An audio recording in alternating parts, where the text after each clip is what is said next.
그래서 사실은 오늘 설교는 이번 돌아온 주일날 설교 본문이 마태복음 1장 18절부터 이제 25절까지, 그래서 크리스마스를 맞이해서 예수님의 나심에 대해서 설교를 계속 준비하고 있었었는데, 근데 사실 이 18절부터 우리가 잘 알고 있는 예수님의 나심의 그 과정들을 이제 18절부터 25절 말해주고 있잖아요. 근데 이거를 이해를 하려면 앞에 나오는 예수님의 족보를 이거를 잘 이해를 해야지만 이 본문을 이해할 수 있기 때문에, 그래서 많이 고민했거든요. 그래서 이거를 주일날 1절부터 오늘 지금 나누려고 하는 거 17절까지를 나누고 성탄절날 18절부터 25절까지 나눌까 그랬는데, 근데 이거 사실 이제 오늘 이제 지금 나누려고 하는 이 예수님의 족보 1절부터 18절이 사실 좀 그러니까 그 난이도가 높은 본문이에요. 왜냐하면 이거를 잘 설명하려면 이게 결국 쉽지 않거든요. 쉽지 않다는 건 뭐냐면 좀 배경 지식이 있어야 되고, 그러니까 구약적인 배경이 있어야 되고, 그래서 이거를 성탄절날 애들도 다 오고 온 세대가 예배를 드리는데 이거를 하기는 제 수준은 안 되겠다. 왜냐면 그 아이들 눈앞에서 그것까지를 다 설명하려면 이건 제가 너무 안 될 것 같은 거예요. 근데 이제 금요일 날 오시는 여러분들은 그래도 수준이 있으시잖아요. 그래서 금요일은 가능할 것 같은데 수요일은 좀 어렵겠다 싶어 고민하다가, 그래서 원래는 오늘 금요일 날 느헤미야 마지막 그 부분 설교를 하려고 준비를 해놓고 있었거든요. 근데 급하게 하나님께 감동을 주셔서 오늘 1절부터 18절을 한번 설교를 해보려고 합니다. 그래서 제가 왜 이 말씀을 드리면 오늘 설교가 조금 어려울 수도 있고요.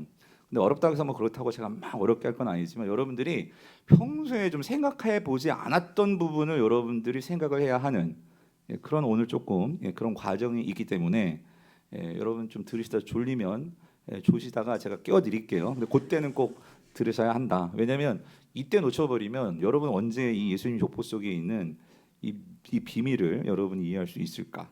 그래서 오늘 설교 제목이 예수 그리스도 족보의 비밀이거든요. 그래서 좀 여러분이 한번 좀 기대하시는 마음, 또 이게 뭔가 좀 그런 호기심 가지고도 한번 잘 따라와 주셨으면 좋겠습니다.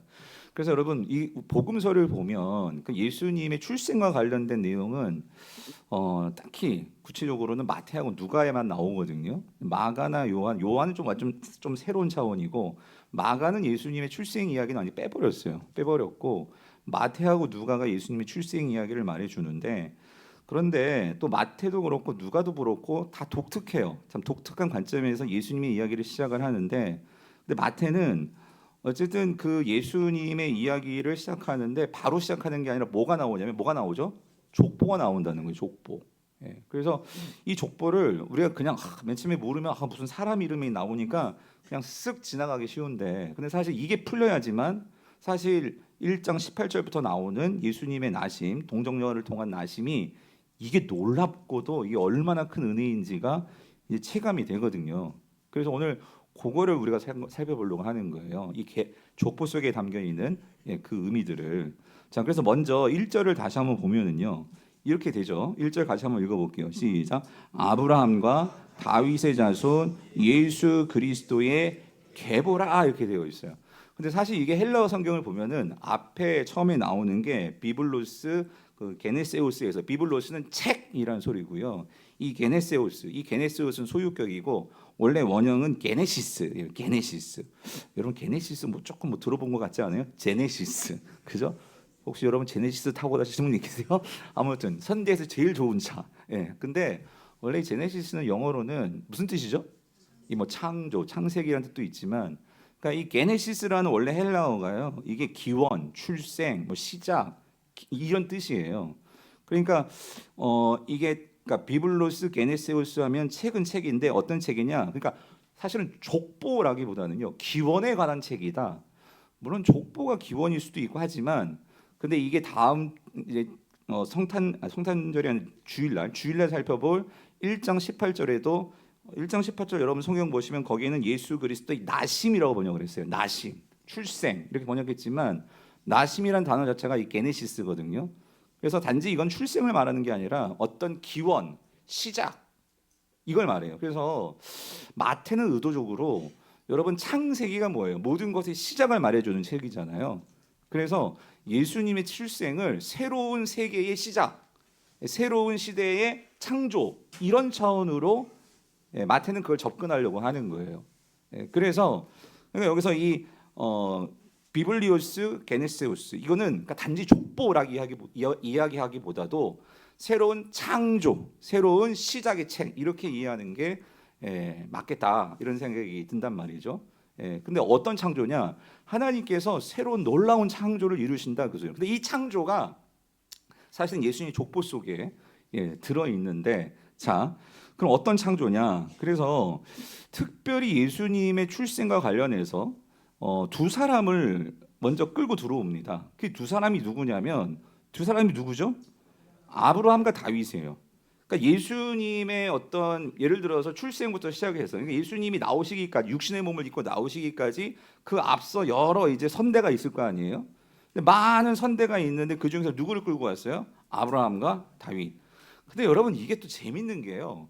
우리 성경은 맨 앞에 아브라함이 먼저 나오잖아요. 아브라함의 자손, 그다음에 다윗의 자손. 그래서 헬라어 성경에는요, 이 휘오스라는 아들이 두 번이 들어가요. 그러니까 아브라함의 아들 혹은 아브라함의 자손, 다윗의 자손 이렇게 아들이라는 단어가 두 번 나오거든요. 근데 우리는 한 번으로 그냥 이렇게 다 자손에 묶어서 표현하고 있지만, 근데 또 한 가지 중요한 게 뭐냐면 우리 성경은 지금 아브라함을 먼저 갖다 놨잖아요. 근데 헬라어 성경을 보면 원어 성경을 보면 원문은 마태는요 누구를 강조하냐면 아브라함이 먼저가 있지 않아요. 누가 먼저가 있을까요? 다윗이 먼저가 있어요. 다윗의 자손, 그다음에 아브라함의 자손 이렇게 소개하고 있다 그 소리예요.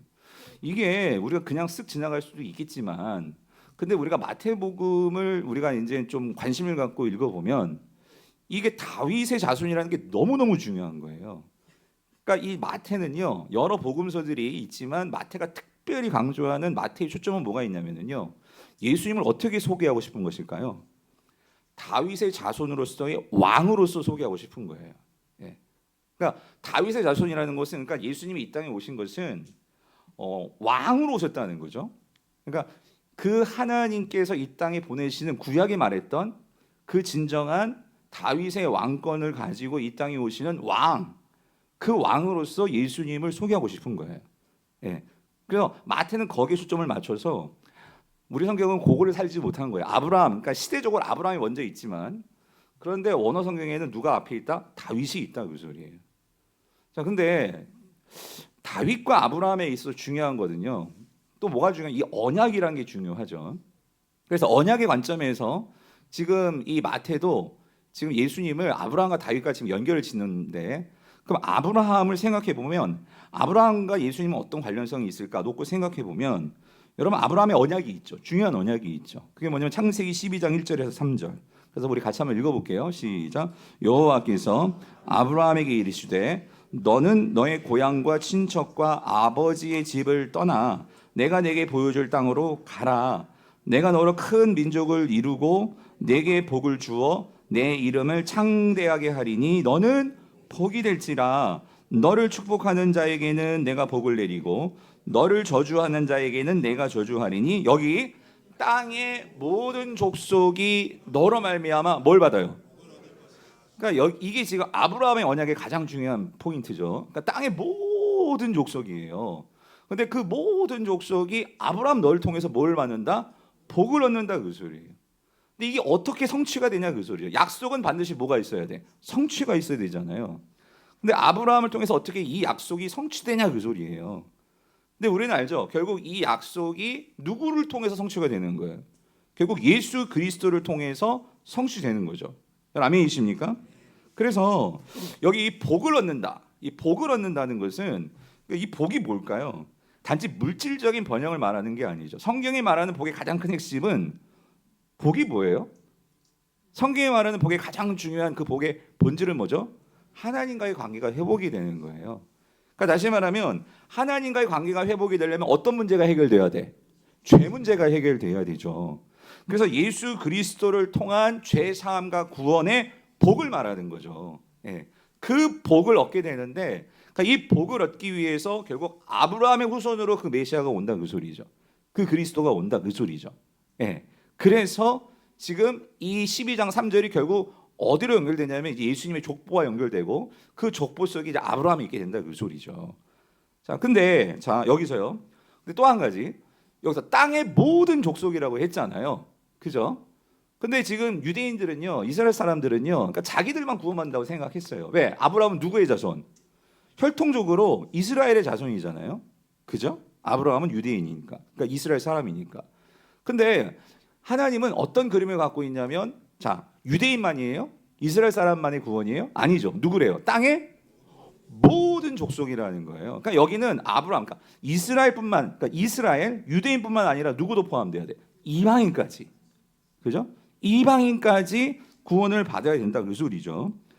그래서 여러분 우리가요 예수님의 족보를 보면 그 족보를 보면 우리가 이걸 알 수 있는 게 족보에는요 이상한 게 뭐냐면 이게 지금 다윗의 후손으로서 아브라함의 후손으로서 그러니까 이 땅에 메시아가 오는데 그러면 아브라함은 이게 이스라엘 사람이잖아요. 그죠? 그러니까 이 아브라함은 결국 유대인이잖아요. 그런데 이 아브라함만이 아니라 결국 이 땅의 모든 족속이 구원을 받으려면 그 이방인과의 무슨 관계가 있냐라는 질문이 드는데 여러분 자 마태복음 1장 2절부터 5절을 보면 여기에요 놀라운 일이 벌어지죠. 그게 뭐냐면 여기에 예수님의 족보에 누가 들어가 있냐면 누가 들어가 있어요?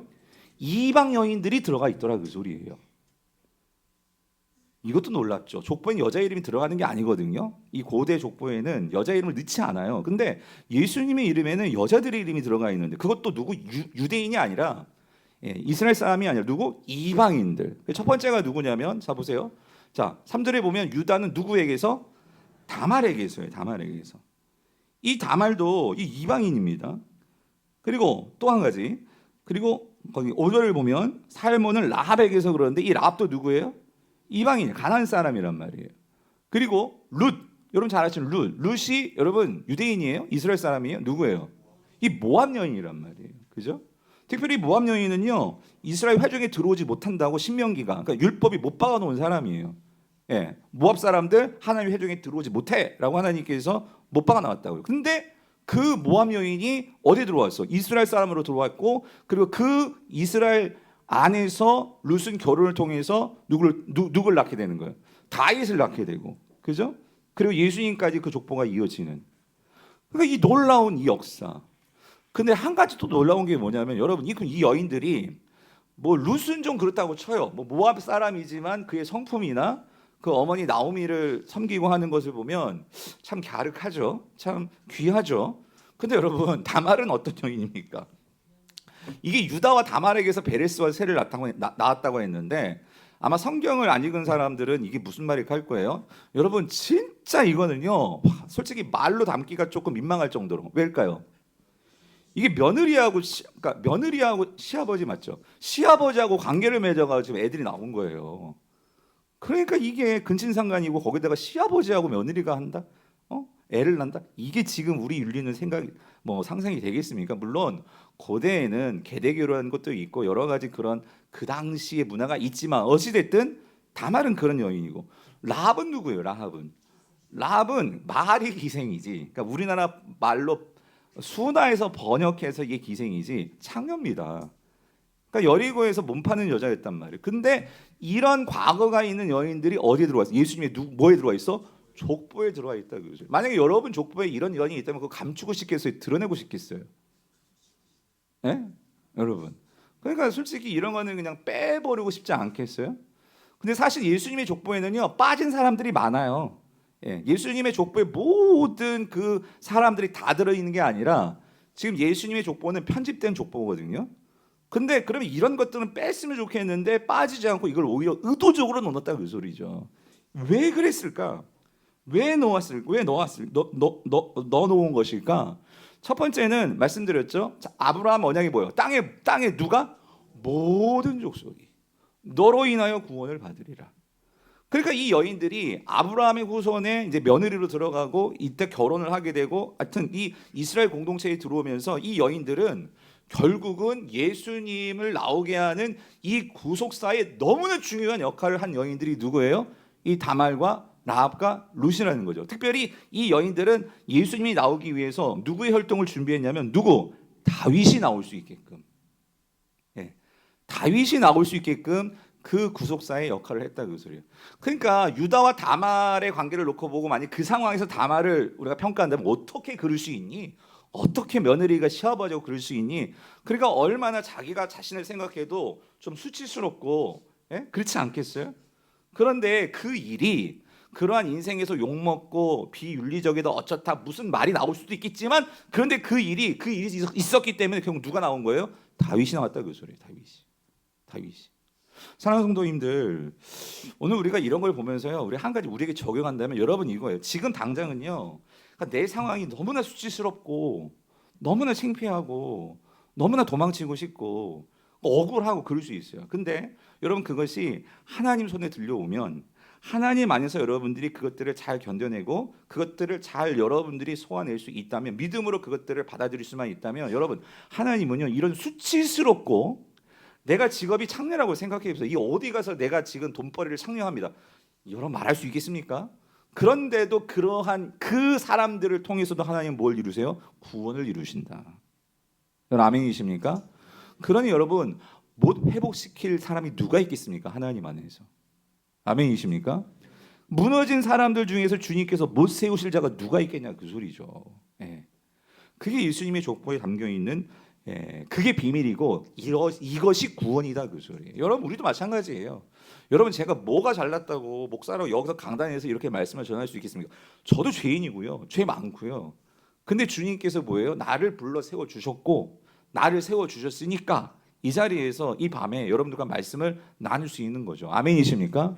우리 성도님 중에 목사님, 저는요 아니에요, 저는 못해요, 부족해요, 저는요 죄가 많아요. 여러분, 죄 다 많아요, 여러분. 그러니까 우리가 뭐 교만해서는 안 되겠지만, 여러분, 너무 겸손 떠는 것도 교만일 수 있어요. 왜 그러냐면, 여러분, 우리가 생각하는 겸손은요, 제가 어제 새벽에도 말씀드려요. 겸손은요, 하나님 없으면 못 살 것 같아요. 그게 겸손이지, 겸양이 겸손이 아니란 말이에요. 예? 내가 이렇게 비굴하게 굴고 좀, 그게 겸손이 아니란 말이에요. 하나님 없이는, 그러니까 여러분, 내가 부족하지만 하나님이 나와 함께 하시면 하는 거예요. 아멘이십니까? 사람들은 뭐라고 해도 나는 부족하지만 하나님이 나와 함께 하신다니까. 그러니까 마리아는 그 처녀의 몸에 예수를 내 몸에 정말 그 착상하고 내가 잉태하는 것을 내가 그렇게 받아들이겠습니다, 라는 결단이 나오는 거죠. 예. 아무쪼록, 자, 이게 아브라함의 언약에 담겨 있는 비밀이에요. 이게 예수님 족보 속에 담겨 있더라는 거죠. 자, 근데 또 한 가지 있었어요. 예수님은 그러니까 아브라함의 자손이면서 누구의 자손이다? 다윗의 자손이라고 말을 하잖아요. 그래서 여러분, 이 다윗의 자손은 이제 예수님의 어떤 언약, 하나님이 이 예수님을 보내시면서 어떤 언약과 관련되냐면, 여러분 잘 아실 거예요. 사무엘하 7장 16절에 다윗과 하나님께서 언약을 맺으시는데, 이런 언약을 맺으시죠. 나단을 통해서 이런 말씀하시죠. 같이 읽어볼게요. 시작. 내 집과 내 나라가 내 앞에서 영원히 보존되고 내 왕위가 영원히 견고하리라 하셨다 하라라고 말씀하시는 거예요. 그러니까 하나님께서 다윗을 왕으로 세우시고 다윗까지 언약을 맺으시면서 다윗이 하나님 앞에서 너무나 신실하게 하나님을 존중하고 하나님을 사랑하고 그런 모습을 보였잖아요. 그러니까 하나님께서 사실은 다윗이 하나님을 위해서 하나님, 내가 어떻게 이렇게 나는 이렇게 궁궐에서 살면서 하나님을 어떻게 하나님의 집을 이렇게 텐트 쳐놓고 성막에서 지낼 수 있게 하겠습니까? 그래서 내가 하나님을 위해서 성전을 짓겠습니다 했는데, 하나님은 다윗아, 됐다, 너는 내 집 지을 필요 없고 내가 네 마음 알았으니까 내가 네 집 지어줄 거고, 그리고 내가 있잖아, 너의 이 왕위를 어떻게 한다고? 견고하게 해줄 거야. 하나님께서 이 약속을 주신 거죠. 이게 다윗 언약이죠. 이 말은 결국 이 메시아가 누구의 후손으로 오는 거예요? 다윗의 후손으로. 그러니까 다윗의 왕권을 이어서 그 왕으로 오실 메시아의 그 예언, 그 언약이 다윗 언약을 통해서 나오는 거죠. 자, 이러한 다윗과의 이 언약이 있었는데, 그렇기 때문에 여러분, 예수님의 족보에서 우리가 눈여겨봐야 되는 게 뭐냐면요, 다윗이 중요해요. 다윗이. 그래서 여러분 6절을 보면은요, 여기 특이한 표현이 하나 나오는데, 그게 뭐냐면 이렇습니다. 우리 같이 읽어볼게요. 시작. 이새는 다윗 왕을 낳으니라. 그러면서 다윗은 우리아의 아내에게서 솔로몬을 낳았고, 쭉쭉쭉 나가는 거예요. 근데 여러분 보세요. 6절 뒷부분에 나오는 게 이제 다윗, 솔로몬, 르호보암 쭉쭉쭉 나오는데, 여러분 솔로몬도 왕이죠. 르호보암도 왕이죠. 근데 왕이라는 이 칭호는요, 누구에만 붙냐면 누구에만 붙어 있어요? 다윗에게만 붙어 있어요. 이새는 누굴 낳았다? 다윗 왕을 낳았다라고 하고 나서 그 다음에 이제 솔로몬, 르호보암 이런 식으로. 그러니까 지금 솔로몬 뒤에 나오는 모든 족보의 그 사람들은요 다 뭐예요? 왕이란 말이에요. 왕. 근데 예수님의 족보에서는 특별히 누가 왕인 것을 더 집중하는 거예요? 다윗이라는 거죠. 그러니까 질문은 이거예요. 왜 다윗에게만 왕이라는 칭호를 붙여줬을까요? 성도님들. 그러니까 오직 다윗에게만 왕이라는 칭호가 붙거든요. 그건 뭐 때문이냐면 다윗 언약 때문이다 그 소리예요. 아까 말씀드렸던 사무엘하 7장 16절. 그렇죠? 다윗 너를 통해서 그 왕권을 영원하게 내가 지켜줄 거야라고 하나님께서 말씀하셨단 말이죠. 그죠? 그래서 이러한 다윗 왕이라는 그 다윗 언약 속에서 이 마태는요 예수님이 진정한 그러니까 이 다윗의 후손이며 유대인의 왕일 뿐만 아니라 예수님은요 만왕의 왕으로서 이 땅에 오시는 분임을 초점을 둬서 이제 예수님을 소개하는데 그래서 여러분 우리가요 이제 2장을 보면은 마태복음 2장을 보면은 동방박사가 찾아와요 이 예수님을 찾아서 그죠? 메시아를 찾아서 오는데 그들이 뭐라고 말하냐면 그 2장 여러분들이 2절을 보면 동방박사가 이제 헤로데에게 찾아와서 이런 말을 합니다. 뭐라고 말하냐면 유대인의 왕으로 나신 이가 어디 있느냐, 그죠? 왕이라고 말을 하죠, 왕, 그죠? 예, 그것뿐만 아니라 나중에 우리가 그 예수님께서 이제 예루살렘 입성하실 때도 물론 거기에는 그 예수님의 그 입성이 나귀를 타고 나가시지만 이 스가랴 9장 9절을 이제 인용하면서 어떤 왕이 입성하는 그런 모습으로 그렇게 그려놓습니다. 그리고 예수님이 돌아가실 때도 이제 숨지실 때도 마태복음 27장에 보면 그 명패 유대인의 왕이라는 그 명칭이 붙으면서 물론 조롱하면서 유대인들이 로마 군인들이 명패를 썼지만 거기 분명히 뭐라고 써 있어요? 유대인의 왕이라고.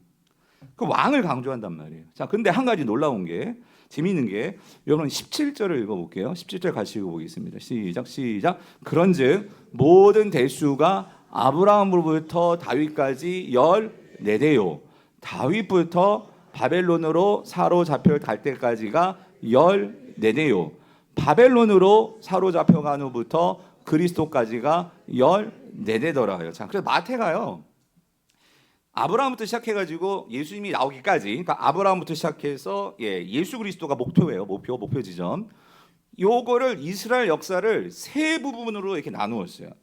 세 부분으로 나누면서 고사 아브라함부터 예수 그리스도까지 이 족보를 어떻게 세 부분 나누냐면 14명. 그러니까 14대. 예. 그렇게 대수를 14명으로 그렇게 정리를 해놓았더라고요, 그 소리가. 근데 이거를 나누는 중요한 기준이 누구예요? 다윗입니다. 그래서 아브라함부터 다윗까지, 그죠? 다윗부터 해서 이제 잡혀갈 때까지, 그게 누구냐면 이제 다윗의 마지막 그러니까 유다의 왕으로서 마지막 그 왕을 마태는 누구를 데리고 오냐면 여고냐라고 해서 여호야킨 왕을 데리고 오거든요. 자, 어찌됐든 세 부분 나누는데 그 다음 슬라이드 한번 보여주실래요? 이거를 살펴보면 이렇습니다. 그러니까 아브라함부터 다윗까지가 이 14대인데, 그러니까 세 시대. 그러니까 아브라함부터 포로 이후, 그러니까 포로 이후라는 것은 포로로 끌려갔다가 돌아오는 시기까지, 그죠? 그래서 우리가 지금 느헤미야서를 묵상했잖아요, 그죠? 그 시대까지를 세 시대로 구분을 하거든요. 그래서 첫 번째가 아브라함부터 다윗까지가 이 첫 번째 시기인데, 이 시기는 결국 하나님의 나라가 세워지는 왕국이 세워지는 시대로 본 거예요. 다윗 왕이 세워지면서. 그래서 이때는 하나님께서 다윗에게 언약을 주셨죠. 이 다윗 왕권을 내가 영원히 지켜줄게. 그러니까 이거를 약속의 시작이라고 볼 수 있는 거예요, 다윗을 통해서. 그런데 여러분, 그 다음 대수가 이제 다윗부터 시작해서 바벨론 포로로 끌려갈 때까지. 그래서 여기 오늘 우리 성경에서는 그것을 여고냐로 이제 푸시는데, 여고냐가 누구냐면 결국은 이 요시야의 아들입니다. 근데 이 여고냐는 나중에 바벨론으로 끌려가죠. 잡혀가죠. 이게 누구냐면 엘리야킨 왕인데, 그래서 포로로 끌려간 그 왕이 여호야긴인데, 그러니까 이 시대는 특징적인 게 뭐냐면 결국 그렇게 하나님의 왕국이 수립돼 있지만 이들이 우상 숭배하고 하나님 율법 어겨서 결국 왕국이 뭐 한 거예요? 타락해 버린 거예요. 그러니까 불순종을 했으니까 하나님께서 뭘 내리시는 거야? 심판을 내리신 거지. 그러니까 포로를 끌려간 거예요. 자, 그런데 하나님께서 그렇게 끌려갔는데 그들을 버리지 아니하시고 그들을 어떻게 하십니까? 다시 포로를 끌려갔다가 돌아오게 하시죠. 그래서 포로 이후부터 그 포로로 잡혀가다 다시 돌아온 무너진 왕국이 다시 회복되어지는 역사가 세 번째 시기인데, 그 회복됨에 있어서 그 완성을 누가 회복시키시는 거냐? 누구예요? 그게 예수 그리스도다, 그 소리지. 바로 그 예수 그리스도가 그 다윗 언약에서도 약속했던 네 왕권을 내가 영원히 지켜주겠다 말씀하신 하나님의 그 약속이 성취되는 다윗의 그 왕권을 지켜주시는 그 마지막 완전한 왕이 누구셨냐? 그게 누구다? 예수 그리스도였다, 그 소리지. 그거를 지금 다윗을 기점으로 해서, 중심으로 해서 이 마태가 지금 이렇게 족보를 정리해 놓았다, 그 소리예요. 어떻게 결국 예수 그리스도로 이 다윗 언약이 성취되는지를 보여주고 있는 거죠. 이해되시죠? 그리고 여기서 또 한 가지 재밌는 게, 여러분, 이 14대, 그러니까 다윗이 왜 굳이 14명씩 이렇게 편집을 했을까?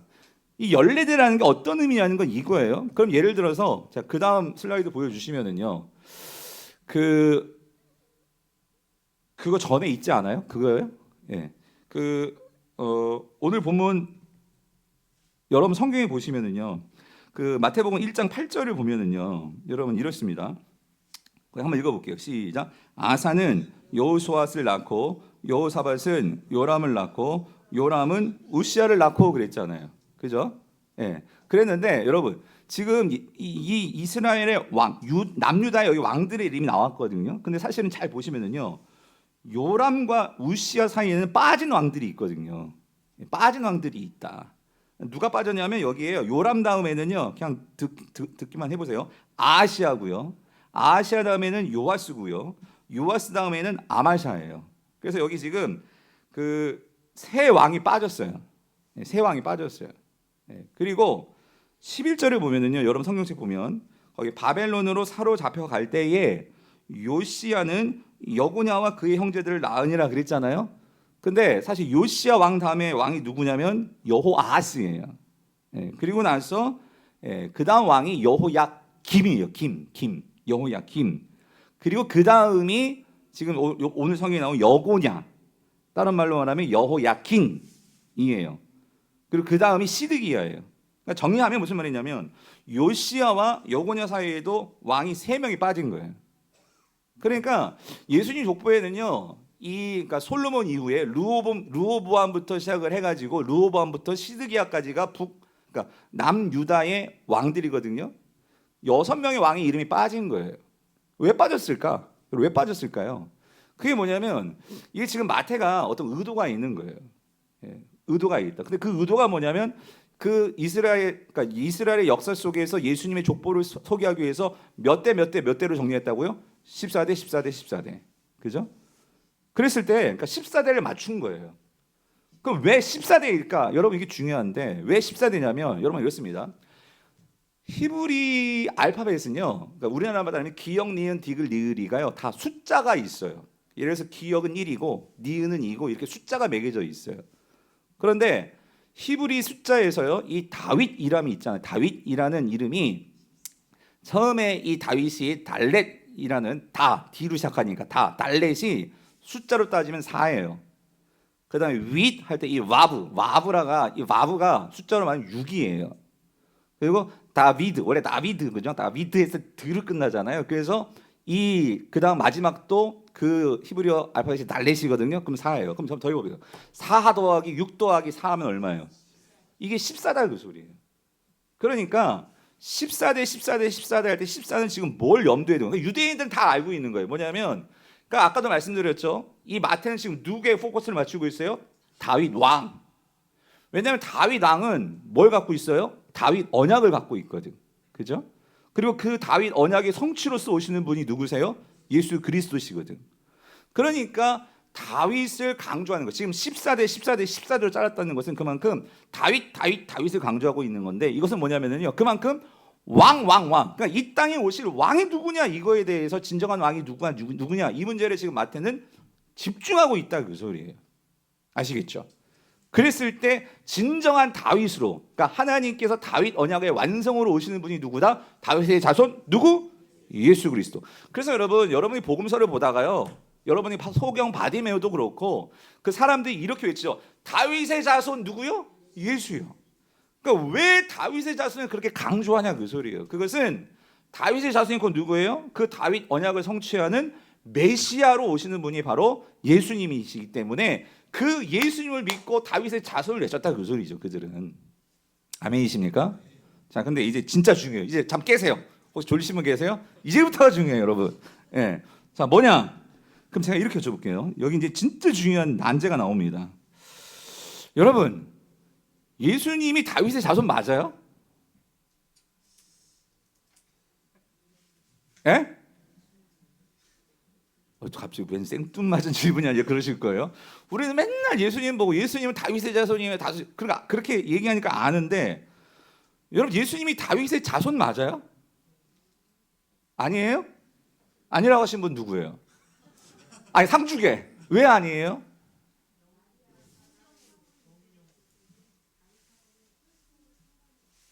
그렇죠 집사님. 와 집사님 제가 커피 한 잔 사드려야겠다. 아니 여러분 생각해 보세요. 그래서 보세요. 자 16절을 보세요. 16절을 보면 이렇게 나오죠. 야곱은 누구냐면 이제 아브라함부터 시작해가지고 쭉 다윗의 혈통 타고 내려온 거예요. 다윗, 솔로몬, 르호보암 쭉 타고 내려온 거예요. 내려오다가 이제 요셉의 아버지가 야곱이거든요. 이 야곱은 구약의 야곱이 아닙니다. 또 구약의 야곱 그러면 안 되고, 예. 야곱이란 말이에요. 근데 갑자기 마리아가 나와. 마리아의 남편 누구? 요셉을 낳았죠. 근데 갑자기 이제 족보가 누구로 바뀌냐면 갑자기 누가 끼어들어와? 마리아가 들어오더니만 그 다음에 예수예요. 그 다음에 보세요. 마리아에게서예요. 요셉에게서 그러지 않았어요. 지금까지는 다윗에게서 솔로몬이 나왔고 솔로몬에게서 르호보암이 나왔고 그랬잖아요. 그럼 만약에 예수님이 다윗의 후손이면 예를 들어서 어떻게 나와야 되냐면 여기서 야곱은 요셉을 낳았고 요셉은 그리스도 이렇게 나와야 되잖아요. 그렇죠? 그런데 여러분 예수님하고 요셉은요 피가 섞였어요 안 섞였어요? 전혀 안 섞였어요. 그렇죠? 그래서 18절을 보니까 뭐라고 나왔냐면 그 예수님은 어떻게 태어난 거냐?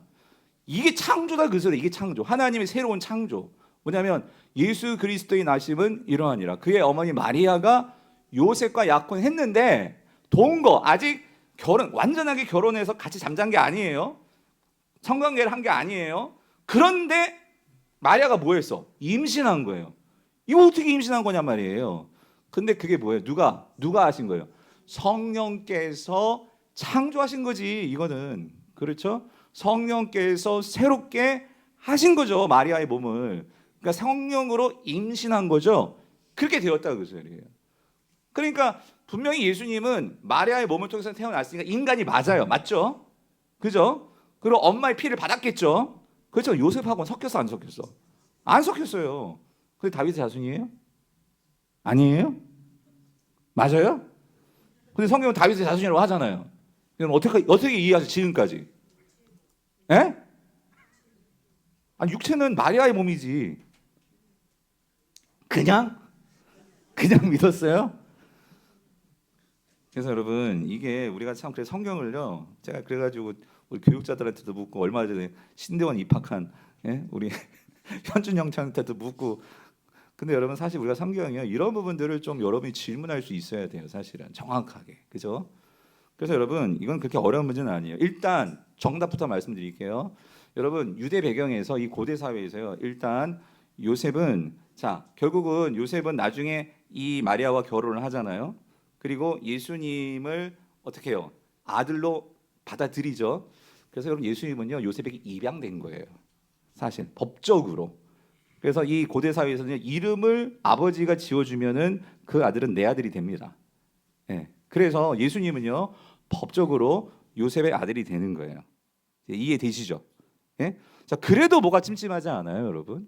그래도 다윗의 자손이라고 하지만 그렇잖아요. 자, 근데 만약에 법적으로 그렇게 했다고 하더라도 여러분 여기 또 한 가지 문제가 또 심각한 문제가 또 생겨납니다. 그 문제가 뭐냐면 여러분 이건 진짜 잘 모르실 거예요. 예. 그 문제가 뭐냐면은 제가 이제 순서가 조금 달라질 거예요. 뒤에 잘 따라와 주세요. 우리 방송팀. 자, 예레미야 여러분. 예레미야 2장 24절 25절을 같이 한번 볼게요. 예레미야 2장 24절 25절입니다. 같이 한번 읽어 볼게요. 시작.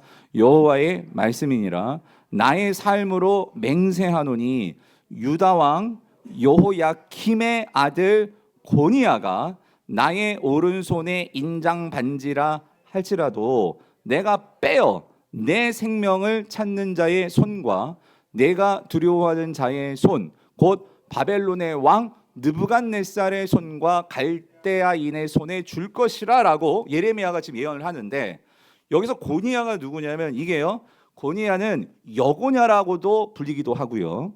그리고 여고냐는 누구냐면 여기 나오죠. 여호야김의 누구래요? 아들이래요. 그러면 여호야김의 아들이 누구예요? 여호야긴. 아까 말씀드렸죠. 여호야긴은 마태복음에서는 이름이 뭐로 나와요? 여고냐로 나와요. 그렇죠? 근데 여고냐가 다른 이름으로는 뭐라고 할 수도 있다? 고니야란 말이에요. 고대 유대인들은 이름이 여러 가지로, 여러 예슈아라고도 하고 여호수아라고도 하고 그렇게 불리잖아요. 예, 그런 것처럼 이름이 그렇게 여러 개 불리는 게 다 동일한 사람이거든요. 그러니까 여기서 지금 보면 중요한 게 뭐냐면 지금 여호야긴이 바벨론의 포로로 끌려갈 것을 예언한 말씀이에요. 예레미야가. 그렇죠? 자, 근데 이 말씀이 참 기가 찬데 뭐냐면 22장 30절입니다. 이거 잘 똑똑히 잘 읽어보세요. 같이 읽을게요. 시작. 여호와께서 이와 같이 말씀하시니라. 너희는 이 사람이 자식이 없게. 이 사람은 누구예요? 이 사람은 여고냐예요. 여호야긴이에요. 바벨론의 포로로 끌려간 여고냐예요. 여고냐. 자식이 없겠고 그의 평생에 형통하지 못할 자라 기록하라. 이는 그의 자손 중 형통하여 다윗의 왕위에 앉아 유다를 다스릴 사람이 어떻게 해요? 다시는 없을 것이라 하시니라요. 자, 그러면 여러분 잘 보세요. 지금 예수님의 족보 속에 아까 보시면, 자, 여러분 다시 여러분 마태복음 지금 보세요. 마태복음 보시면 거기 뭐가 나오냐면 여고냐는 이름이 나왔어요, 안 나왔어요? 나왔어요. 어디? 12절에 보시면 나오죠. 바벨론으로 사로잡혀 간 후에 누가? 여고냐는 스알디엘을 낳고 해서 지금 여고냐의 족보가 쭉 나오죠. 쭉 나와서 어디까지 나와서 요새까지 나왔어요. 맞죠? 이용석 군 잘 따라오고 계시죠? 예, 맞죠? 예. 자, 그러면 여러분 아까 말씀드렸죠. 예수님이 법적으로 요셉의 아들로, 그러니까 그 후손으로 들어온다 할지라도 여러분 여고냐의 후손은 왕이 될 수 있어요, 없어요? 있어요, 없어요? 자, 이걸 이해 못하시면 여러분 내가 설교 처음부터 다시 해야 돼. 없죠? 왜 그러냐면 지금 여기 30절에 말하잖아요. 그의 자손 중 형통하여 다윗의 왕위에 앉아 유다를 다스릴 사람이 없을 것이다. 이거 하나님 말씀하신 거예요. 그러니까 다시 말하면 지금 보세요. 예수님의 족보 속에는 다윗이 있고 솔로몬이 있고 르호보암이 있고 쭉쭉쭉 해서 왕들이 쭉 나와요. 그래서 지금 여호야긴까지 왔어요. 그죠? 그리고 여호야긴으로부터 해가지고 여러분이 잘 알고 있는 스룹바벨, 포로기에 끌려갔다 돌아와가지고 예루살렘 성전을 세운 그 스룹바벨도 이 후손이란 말이에요. 그런데 여러분 스룹바벨이 왕이 됐어요, 못 됐어요? 못 됐어요. 왜 그러냐면 무슨 언약 때문에, 무슨 저주 때문에, 예레미야의 저주 때문에. 그러면 요셉의 후손, 요셉의 예를 들어서 지금 요셉은 누구의 피를 타고 흘러요? 여고냐. 그런데 지금 법적으로 양자가 됐다 하면 예수님은요 어떤 말씀을 무시해야 돼? 예레미야의 저주의 말씀을 무시해야 돼. 그럼 이 말씀은 뭐가 되는 거예요? 이거는 뭐가 되는 거예요? 여기가 모순이 되는 거예요. 맞죠? 근데 우리는 예수님을 뭐라고? 다윗의 자손이라고 말해. 이걸 어떻게 해결할 거냐 그 소리예요. 그래서 우리가 놀라운 게 뭐냐면 예수님의 족보에 누가 들어가 있죠? 갑자기 요셉이 나와서 누가 들어와 있어요? 마리아가 들어와 있죠. 여러분 왜 마리아가 들어와 있을까요? 이거 맞추시면 제가 진짜 커피 살게요. 왜 마리아가 들어와 있을까요? 제발 한 분이라도. 에? 창세기?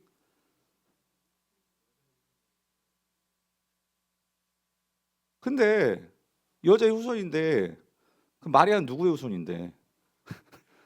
근데 여러분 예수님이 왕이 되려면 아까 보셨죠? 지금 또 어떤 언약이 있냐면 다윗 언약이 있습니다. 예수님 하나님 또 뭐라고 말씀하신? 다윗에게 너의 왕위를 견고하게 영원토록 해줄 거라고 말씀하셨잖아요.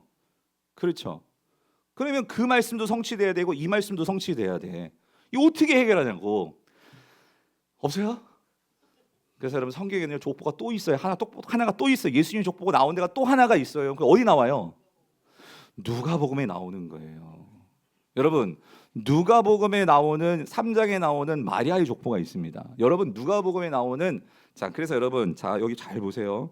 중요합니다. 이제부터 뭐가 중요하냐면 여러분, 누가복음에 나오는 그 예수님의 족보는 학자들은 그래서 어떻게 보냐면 그렇게 해석되는 게 맞다고 저는 봐요. 그거는 거기에 요셉의 이름이 나오지만 여러분, 예수님이 그러니까 마태복음에 나오는 족보가 분명히 달라요. 다른데 결론적으로 그래서 거기 나오는 마태복음의 족보는 지금 요셉을 통한, 즉 다시 말하면 다윗과 솔로몬을 타고 그 여호야킨, 여고냐까지 흐르는 다윗의 후손의 족보였다면 누가복음에 나오는 족보는 이거는 결국 마리아의 족보인데 결국 마리아도 유다의 자손이었던 걸 알 수 있는 거예요. 그리고 중요한 게 뭐냐면 자 보세요. 1장 6절 마태복음 1장 6절을 보세요. 예, 거기 제가 PPT에 있습니다. 거기 잘 보세요.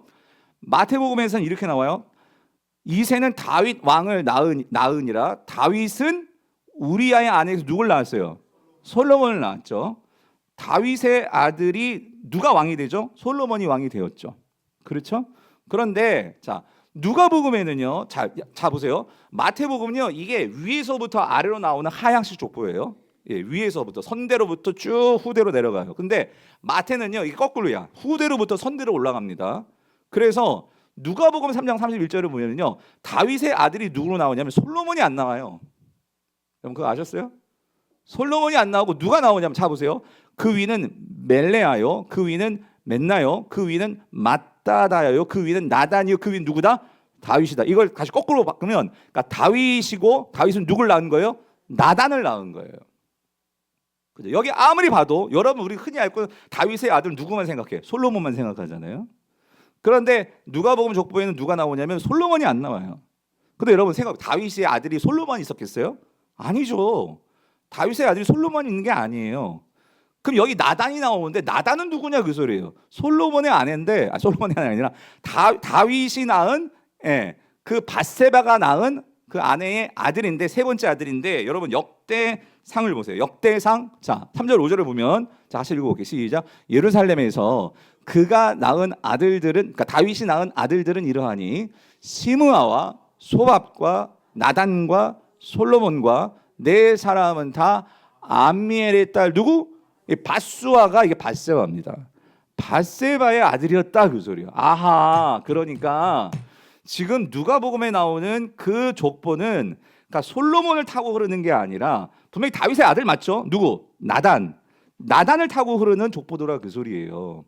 그러면 이 나단을 타고 흘러가면 결국 어떻게 돼요? 무슨 문제가 해결될까요? 하나님께서 다윗 언약을 통해서 네 자녀를 통해서 왕권을 내가 견고하게 해줄 거다라고 말씀하셨죠. 그죠?